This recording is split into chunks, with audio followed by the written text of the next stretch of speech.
जय मिथिला। मिथिला खबर में अहाँ सबके स्वागत ये। हम बाजि रहल छी मनोज चौधरी। आइ भादव मास के शुक्ल पक्ष के चतुर्दशी है। आइ पूरे भारतवर्ष में अनंत पूजा धूमधाम से मनायल जाइत है। कहल गेल छै जे किओ आइ अनंत पूजा में शामिल होइ छथि, श्रद्धा से पूजा करै छथि, हुनकर सब कष्ट रोग दूर होइ छनि। और ई आइ से नहीं बहुत साल पहले से होइत एलैए। विभिन्न शहर विभिन्न गांव में धूमधाम से होइ छै। आइ सुबह 7 बजे से लऽ कऽ लगभग 1 बजे तक पूजा विभिन्न जगह भेलै। हम बात करै छी एतऽ के जे पंडित जी छथि हुनका से, जे आइ अनंत पूजा केला से की फल भेटै छै। आइ अनंत चतुर्दशी के लेल इसलिए पूजा किया जाता है कि एक समय जिस समय कि पांडव को कष्ट हुआ, सब कुछ हार गए जुआ में, उसी समय का कहानी है। दुर्योधन एक राजसूय यज्ञ का आरंभ हुआ, उसमें सभी स्त्रियां गई, यज्ञ में सभी ऋषि मुनि गए और उसमें ऐसा अलंकृत किया गया कि जहाँ पानी जैसा बुझाई देता था वहाँ पानी नहीं था, जहाँ पानी जैसा नहीं बुझाई देता था वहाँ पानी से भरा हुआ था। दुर्योधन जो है अपने शकुनी मामा के साथ में उस यज्ञ स्थान पर जा रहे थे। रास्ते में उसको पानी जैसा दिखाई दिया तो नहीं गिरा, जहाँ पानी जैसा नहीं दिखाई दिया उसमें गिर गया। तो सभी स्त्रियां हंसने लगी, द्रौपदी आदि जितने स्त्रियां थी सभी हंसने लगे, ऋषि मुनि सभी हंसने लगे। तो द्रौपदी को मतलब दुर्योधन को बहुत बड़ा क्रोध हुआ। शकुनी कहते हैं कि अरे दुर्योधन अभी बहुत बड़ा काम है, अभी मत क्रोध करो। तो कुछ दिन के बाद जो है पांचों भाई को बुलाया गया राजसभा में जुआ खेलने के लिए। तो सभी जुआ खेले, उसमें सब कुछ हार गया, राजा सारा राजपाट सब हार गया। पांचों भाई जंगल चले गए। जंगल में बहुत बड़ा कष्ट होने लगा। भगवान कृष्ण से दर्शन हुआ। भगवान कृष्ण से पूछे कि हे भगवान, जिससे हमारा पुनः राज्य मिल जाए, हम लोगों का कष्ट दूर हो जाए, ऐसा कोई उपाय हो तो कहिए। भगवान कहे कि एक अनंत नाम का व्रत है, वह व्रत करने से तुम्हारा सारा राजपाट लौट जाएगा।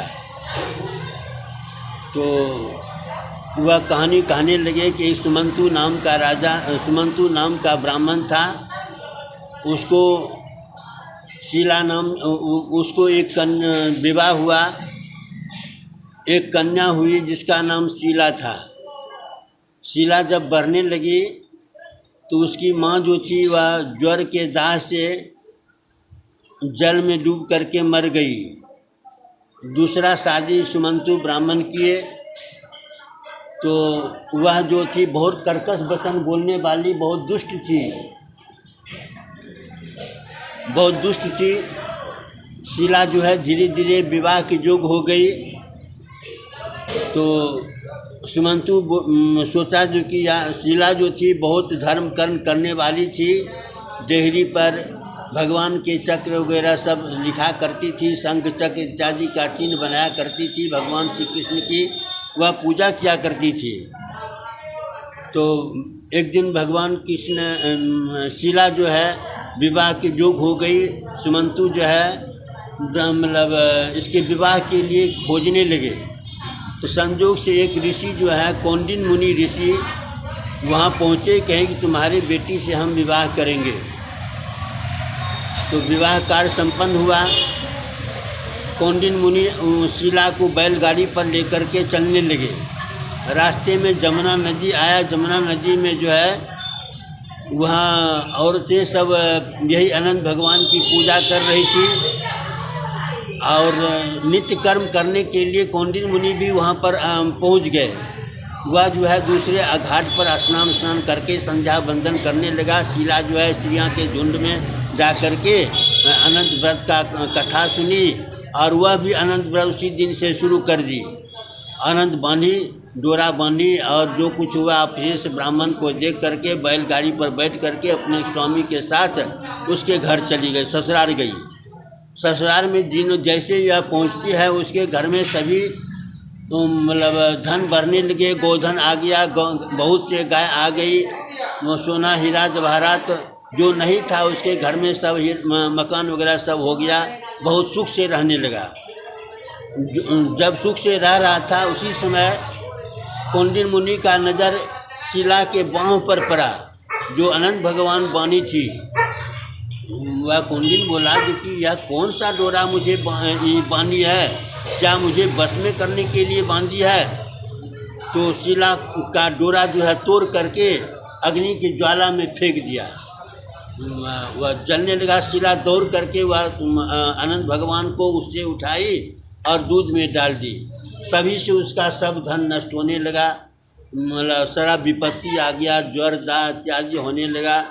जब बहुत विपत्ति आ गया तब कौंडिन्य मुनि फिर शिला से पूछते हैं, अरे शिले, इसका उपाय हो तो कहो, किस तरह से हम लोगों का फिर सुख लौटे। कहा, देखिए आप तो बहुत बड़ा अपराध किए, आप जो है भगवान के खोज में निकलिए, जंगल जंगल निकलिए, भगवान आपके साथ से भावना होगा तो भगवान जरूर मिलेंगे। जाते जाते गौ थी, गौ से भेंट हुआ। गौ से बोला कि कहीं अनंत भगवान को देखी है? कहा कि नहीं, हम अनंत भगवान को नहीं देखे हैं। ऐसे जो पुष्करणी नदी थी उससे भी पूछा कि अनंत भगवान को देखी है? वह भी कहीं नहीं देखे हैं। आम के वृक्ष से फला हुआ आम का वृक्ष था, उससे भी पूछा, वह भी कहा अनंत भगवान को नहीं देखे हैं। इसी तरह से वह बहुत उद्विग्न होने लगा कि अब हम अपना प्राण दे देंगे। एक आम के वृक्ष में प्राण देने के लिए जा रहा था, उसी समय बूढ़ा ब्राह्मण का रूप धारण करके अनंत भगवान उसका बाँह पकड़ लिया। कहा कि चलो, तुम जिसके खोज में जा रहे हो, चलो तुमको दिखाते हैं। एक खोह में ले गया, वहाँ पर बहुत सा स्त्रियाँ पूजा कर रही थी। भगवान अनंत गद्दी पर सिंहासन पर विराजमान थे। तब वह जा कर के पूछा कि हे भगवान, उससे प्रणाम किया कि हम तो पाप हैं, पाप कर्म करने से हमारा जीवन व्यतीत होता है, इसका उद्धार के लिए कोई उपाय हो तो कहिए। कहा कि देखो, तुम अनंत भगवान का डोरा तोड़ा है, इसलिए तुम्हारे साथ ऐसा हुआ। अब तुम जिस रास्ते से आए हो उसी रास्ते से जाओ। जो 14 वर्ष के अंदर में तुमको धन प्राप्त होगा, 14 दिन के अंदर में तुम्हारा प्राप्त हो जाएगा। वैसे जो है ब्राह्मण कौंडिन्य मुनि वहाँ से चला, भगवान को प्रणाम करके चला। रास्ते में जो है वही आम का वृक्ष था, उससे आम का वृक्ष का जो फला फूला आम का वृक्ष था वह वेदव्यास था। किसी ब्राह्मण को वह शिक्षा दीक्षा नहीं दिया, इसीलिए वह वृक्ष के रूप में हो गया। जो गौ थी वह घास खाने वाली सीता के श्राप से वह दूषित हो गई।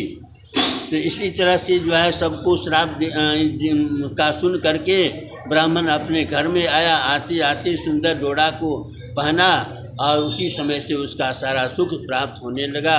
बोलो श्री अनंत भगवान की जय।